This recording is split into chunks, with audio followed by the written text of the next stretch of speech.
Hello and welcome to Moving Forward, a podcast by Good Habits. I'm your host, Amy Clark.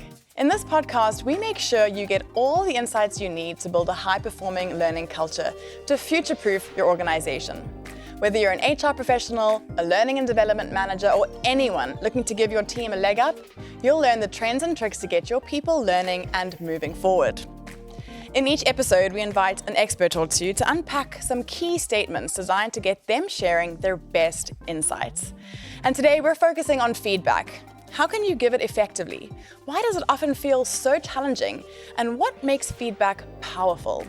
To help unpack this, I'd like to welcome Alex Jacobson and Sandrine Burghardt to the table. Thank you for joining me, ladies. Good to be here. Yeah, thanks for having us. To start off, can you just introduce yourselves a little bit and tell us why you're here? Starting with you, Alex. Yeah, sure. So I'm Alex Jacobson.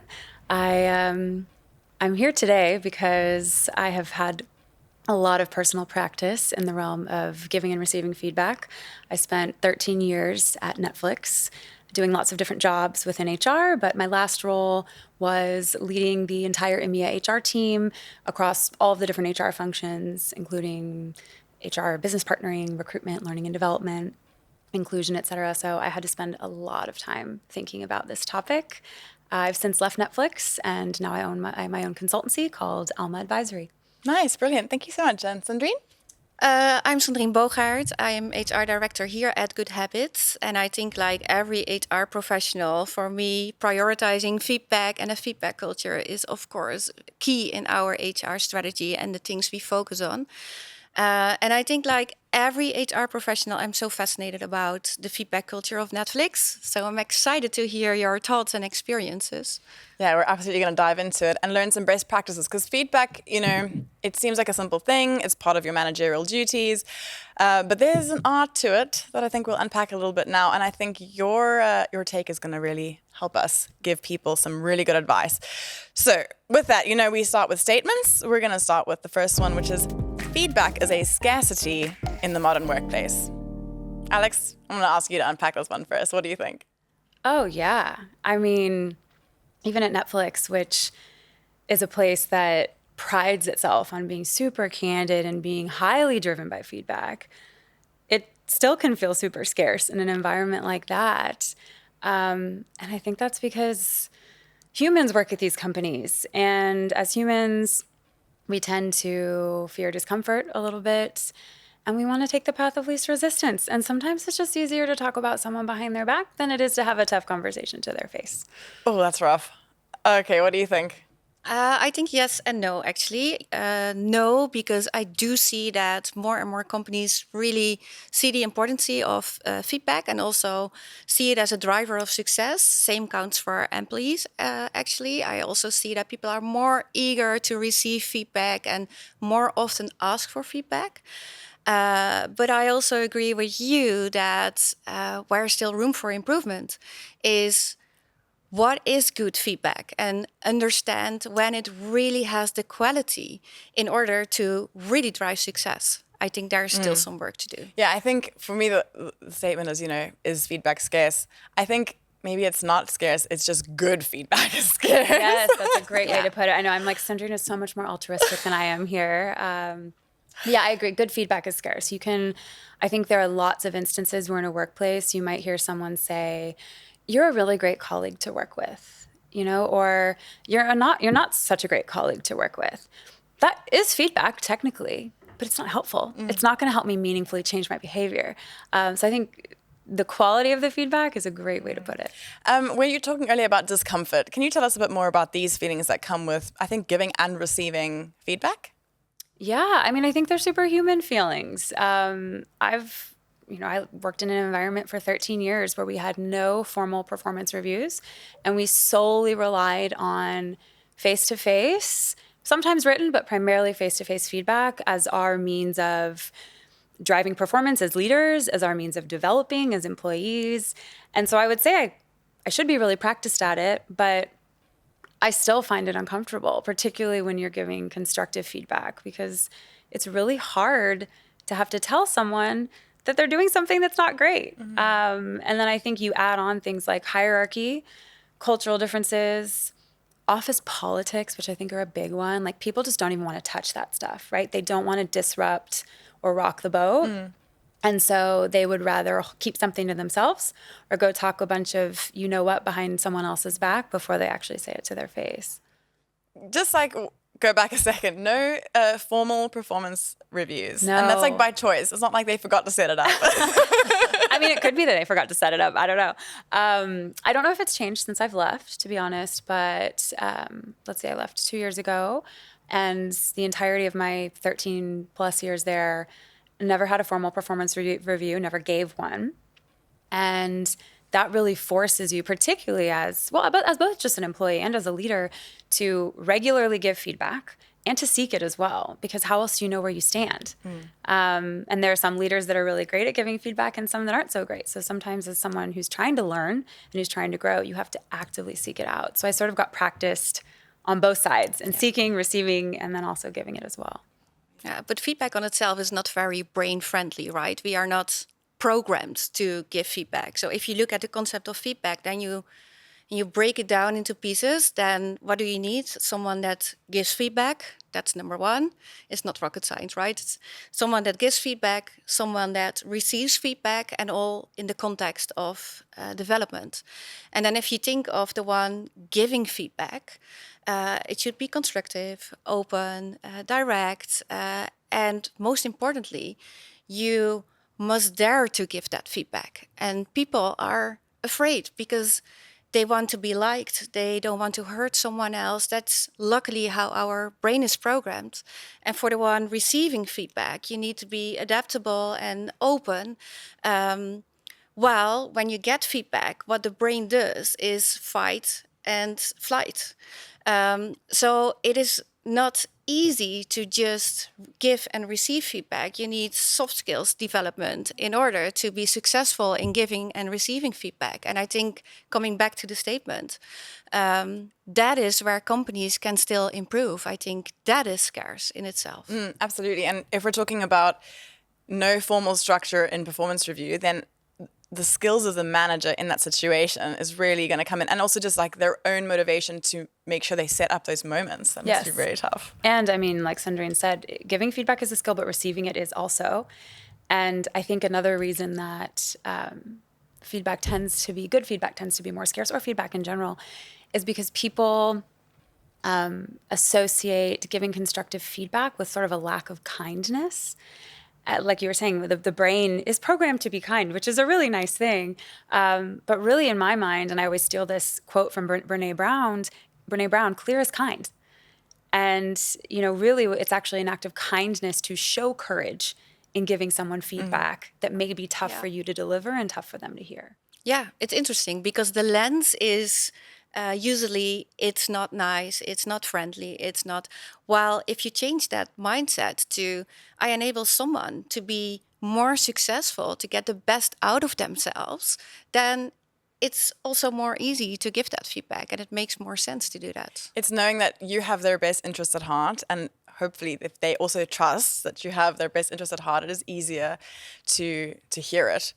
We're going to move on to our next statement, which is company culture equals feedback culture. This is a big one. I think we could talk about it for ages. What do you think, Sandrine? Oh, absolutely. Absolutely. Yeah, absolutely. I do agree with this statement.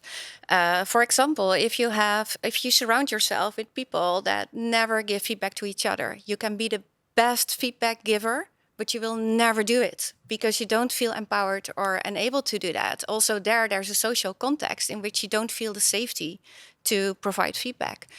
And safety is another very important thing when it comes to giving feedback. If there's not a safe company culture where mistakes are seen as learning opportunities instead of an opportunity to burn someone down or say the performance is not well enough. But if you really see it as, here is an opportunity to make you better, if that is not part of your company culture, it will never work. What were some lessons you learned at your time in Netflix about this? I mean, exactly what Sandrine said. It has to be embedded into the company's DNA. in order to really have a feedback culture. And I think one thing that differentiates Netflix a bit is we do talk a lot about feedback, but I really think Netflix had a candid culture, because I think that goes broader than just giving and receiving feedback. It was a high level of transparency of information, like a high level of candor even when it came to what we would share. Feedback when it came to ideas. That was one thing I loved about Netflix, was it wasn't just feedback peer-to-peer or manager to employee. Every single big business decision that was made was a result of lots of rounds of feedback. Of course, there was always an owner, someone who really took ownership over that, but you would bring a good idea to the table, and then you would solicit lots of feedback to make that into a great idea. So that, to me, is where feedback actually can really breed a lot of innovation within a business. Absolutely. It doesn't have to be, because I'm hearing a lot of people giving feedback could sound a little bit like hurdles to getting things through. Yeah. It's a good question. Netflix had some cool kind of principles in place around how we operated, namely that every single project, every single big decision had what we would call an informed captain. And that person, regardless of the feedback that they got, was responsible for making the decision. Oh, I love it. But part of the responsibility that came along with being the decision maker was that you had to solicit opinion and farm for dissent is what they called it. Because there's no way that I'm going to come up with the best idea and just pluck it from my brain, right? You want to get other perspectives, and you want to hear what other people have to say, and you want people to poke holes in it, even though that might feel uncomfortable inherently, to make that idea better. I really like this idea of having your captain of this. That, for me, makes or breaks like the way things are going to run. Yes, and it really helps to kind of cut down the red tape that might otherwise be involved with what can then just become a super egalitarian environment where everybody has an opinion and then no one makes a decision. Right, exactly. So, I mean, we've seen that. Yes, we've all been there. We've all been there. It happens. It happens to the best of us. Can you tell me more about this candid angle? I mean, we're talking about feedback, but you're saying full transparency. Could you give me some examples? Yeah, I mean, this is really special to Netflix. Most companies don't operate in this way. Some simply can't. But Netflix really opened pretty much all company and business information to every employee. So there were big secrets that were being kept amongst the employee population and not being leaked, actually. Because the company placed a huge amount of trust in the employees. Wow. And the reason that they did that was because they felt, and I agree with this, they felt that employees armed with better information would be more independent and would make better, bigger decisions, which overall would just lead to more efficiency. So you don't have people needing to check with their managers or needing to comb through different approval layers to get information. And I think that all kind of ties in, right? Because the more information you have, the more responsibility you have. And so inevitably, you need really mature people who can hold each other accountable and call each other out when things aren't going right, or call each other out when they don't think they're making good judgment calls, and that's feedback. What's been your experience of this? Dying to hear, like from the industry, from your experience, this balance of candor versus feedback. Well, I think the best way to provide feedback is to do it in a candid way. Also because that way it's your authentic self that you bring to the table. And we are learned already on a very young age that at your job you need to be professional. But we also associate that with the more harder side of yourself, and it kind of suggests leave your soft side at home. But I strongly believe that candid feedback is also bringing your authentic soft side to the table and be really open, fair, and transparent about how you experience things. And you were talking earlier about, that's how they did it. But would you imagine this how could it go wrong, this candid culture? How could it go wrong? I mean, where I am really curious about the Netflix dinners. I read about this concept, and I can imagine that this might be something that can go wrong, especially in certain cultures or situations. Can you elaborate a bit on that concept? Yeah, and there are so many things that could go wrong, right? I think the interesting part about the notion of having a candid culture or a feedback-driven culture is it's a choice. And it's a choice with trade-offs. And trade-offs that are very real, which come in the form of risks of people giving each other really bad or damaging feedback, or leaking company information. Like the list goes on. I did a lot of feedback dinners at Netflix. Some to your point, did not go great. Some went really, really well. What the feedback dinners were, we tended to do it more when we were a smaller company. And when I had smaller teams, it was a lot easier. But it was basically an opportunity to get a team together, and it could be a direct reports team, it could be a cross-functional team, but a team of people together to give each other face-to-face verbal feedback and do it in a setting that's a little bit more relaxed. A little bit of food, a little bit of wine for those who partake, and to really humanize the whole situation. And it was a little bit of forced fun, I'm not going to lie, right? Because everyone's sitting down and it's like, oh, you have to give feedback now. But it was good practice because I think and you alluded to this earlier, it's a skill. This is something we have to practice. You're not just going to wake up one day and be amazing at giving feedback. So it sort of created a safe space for people to not only watch their peers or their leaders or their colleagues give each other feedback, but to also sort of be forced into practicing it themselves. There were some that were awkward and uncomfortable, but I will say my personal experience is I was never in a situation where there was anything damaging. Definitely uncomfortable moments, but it was actually really cool because you could kind of feel the trust building in the room and everyone sort of worked through it together. And by the end, you have a team that actually is looking around and they're like, wow, I'm in a room full of people who have my back and who aren't afraid to tell me the truth, which I think is actually pretty special. Oh, what a wonderful concept. So you learn together. Yeah, exactly. Yeah. You You're grow the getting better. trust. You mess up together. I mean, I can guarantee you I've said some weird things in those feedback dinners that I maybe did not articulate particularly well. But that's the beauty of it is you get to practice and you have space to mess up. And maybe feedback in itself needs feedback. You need to Yes. practice and get feedback It does. on giving feedback. It sounds so ridiculous, but you're so right. Yeah. Feedback on your feedback. I love it. Sandrine, can you tell us a few sort of good feedback tips that we can share with our listeners? Well, I think the most important thing is just start doing it. A lot of people tend to wait till the right moment, or wait till I have done a training, or wait till I have a good script in the review setup or whatever. But I think you just have to start doing it and practice it, and maybe also ask feedback about your feedback, like we just said. So the best tip I can give to people is start doing it. Don't wait any longer. Just do it. Great. And what about you? I mean, candid feedback is right there, but any other tips that you could give to somebody who has like a tough conversation coming up, for example? Yeah, I mean, I can co-sign what Sandrine said. Just do it. It's not. What if you do it wrong and you damage somebody?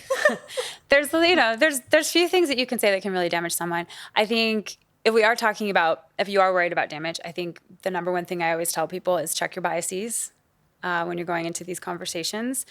Indeed, you might say something wrong, and that will suck. But check your biases, go in with intent. And another thing I have practiced myself regularly is tell the person on the other side that this is hard for you. Be vulnerable. Like, show your humanity to them and say, hey, this is hard for me. This is really uncomfortable. And I may not be my most articulate self in this conversation, but I care about you. I care about your success. And so I want to have this conversation with you. I've so been there where you have like a bit of a hot flush because you're like, oh, I need to say this hard thing, but oh yeah, I know what I'm saying needs to be said. Yes. So I'm just going to do it. And you bumble and you sound really, really inarticulate, but you just got to go for it. Yeah.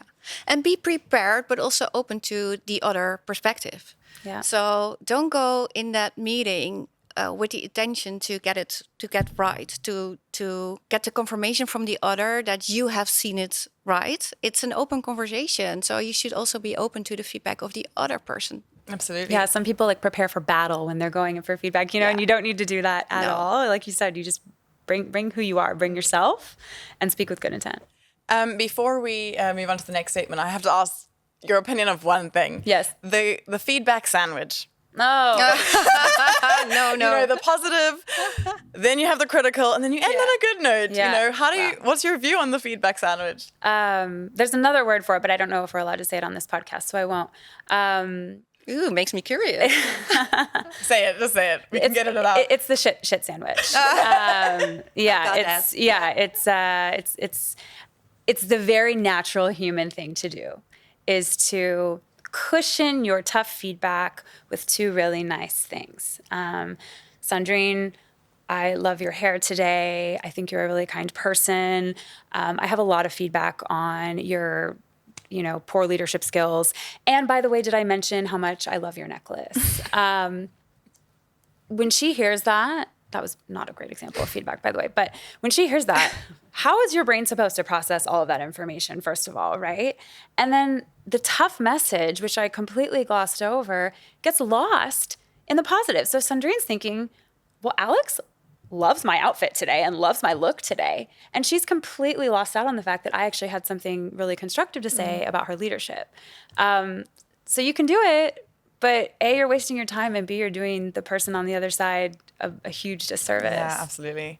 Thanks. What about you? Well, I mean, at least it can help people to have more comfort in starting the conversation and start to give feedback. So from that sense, it's okay. Training wheels, shall we call them? Ooh, Maybe. yeah, this is why we're a good match Yeah. on this podcast. We're the yin and the yang here. And Yeah, bringing indeed. The different perspectives. But I do get why it's called a shit sandwich.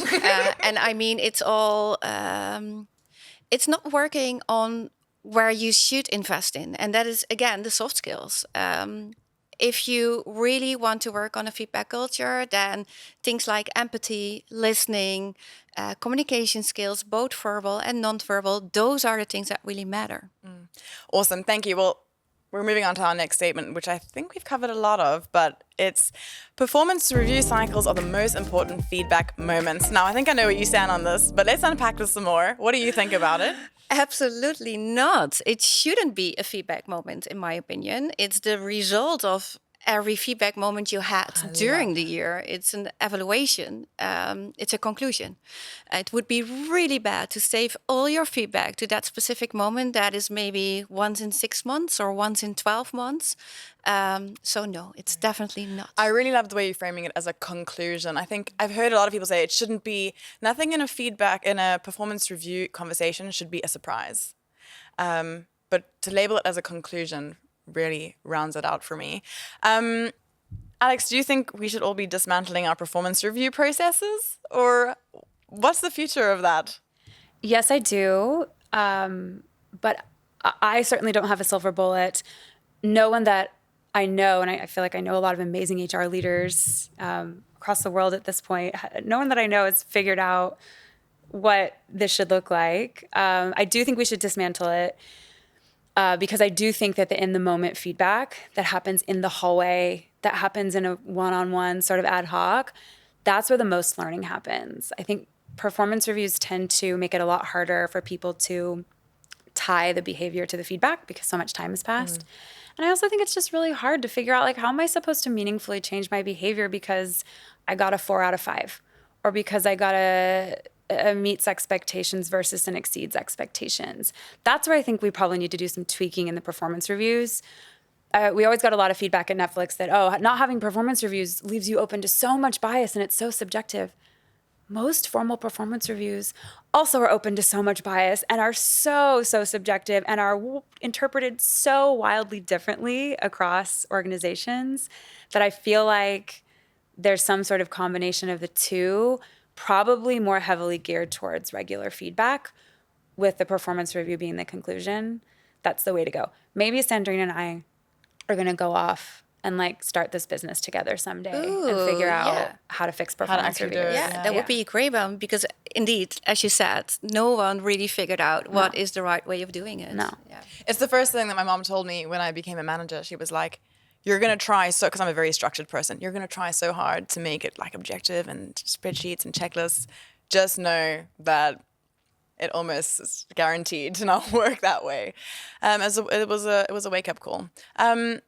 I did solve a bit of a problem with checklists and clear expectations, and I feel like that's just part of good feedback culture. It is, yeah. I think even at Netflix, a lot of managers were doing performance reviews without doing them by having regularly scheduled in feedback conversations. So you can call it whatever you want, but to your point, good feedback is just good feedback. Thank you for your insights. I guess we'll all see if we can re-engineer some. I mean, find me. Whoever has the answer, find me, because I'm so curious on this topic, and I'm not an expert on that, so I'm super curious. I think we'll have to do another episode on that one. For now, we're going to move on to our last statement of the day, which is a strong feedback culture will improve business performance.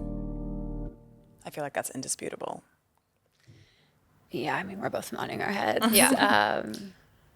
Yeah, I mean, I think the two biggest ones for me are efficiency and innovation. Efficiency in that when people feel safe, practiced, skilled at just telling the truth to the people around them, they can bypass a lot of the BS that comes along with politics, you know, or having to kind of always tiptoe around conversations or have these like super iterative, super polite conversations about the same thing over and over again, right? Like you can bypass a lot of that by just having really honest conversations. And then innovation, and Sandrine said this earlier, comes when people are not afraid to make mistakes. In a feedback culture, mistakes are usually celebrated because you make the mistake, someone's going to tell you about it, you're going to learn from it and move on. So then you have people who are willing to take big risks. And I think that's what you absolutely need in order to foster innovation. Yeah. Sandrine, what kind of training do you think is going to be crucial for managers in a company trying to grow this feedback culture? Well, I think it's really important to start normalizing feedback to help people understand that, especially in the context of work, you provide feedback in order to get the best out of the other, but also to get the best out of the company. So in the end, you contribute to company success. And that mindset shift is really important. And I really grant everybody to have that insight, because once you have that growth mindset, I would say, then you can really be successful as a manager as well, because you grow your people, you grow your team, and in the end, you grow the business. Let's also talk about how it feels as an employee, because you've spoken quite a bit about managers now. It could be quite a difficult shift at first. You spoke about uncomfortable feelings. Do you have any advice for the employees who might be listening, who are about to go through maybe a more of a feedback culture shift? Alex, you first. Yeah, I think I like what Sandrine said about reframing what feedback is. I think what you were saying is, hey, it's also a business driver, which can be maybe more motivating for managers. But I think as an employee, just like anything that's hard, trying to run a marathon, whatever, like you kind of have to have the right mental state in order to get yourself to do it. So I think, you know, thinking of feedback as a gift, thinking of it as a show of trust, thinking of it as a way to grow. That's what I would tell anyone who's feeling nervous. And I think the biggest sell for me, for any employee, for being a part of a feedback culture, is not having to guess where you stand. Like, maybe it's just me personally, but at Netflix, I loved always knowing where I stood. I didn't have to wait for the performance review to figure out if I was doing well or not. I was always getting feedback from all different levels. And so I knew at any given moment what I needed to be working on, which meant that I felt like I was constantly growing in these kind of little incremental moments. And so I think that to me would be the sell for any employee. Yeah.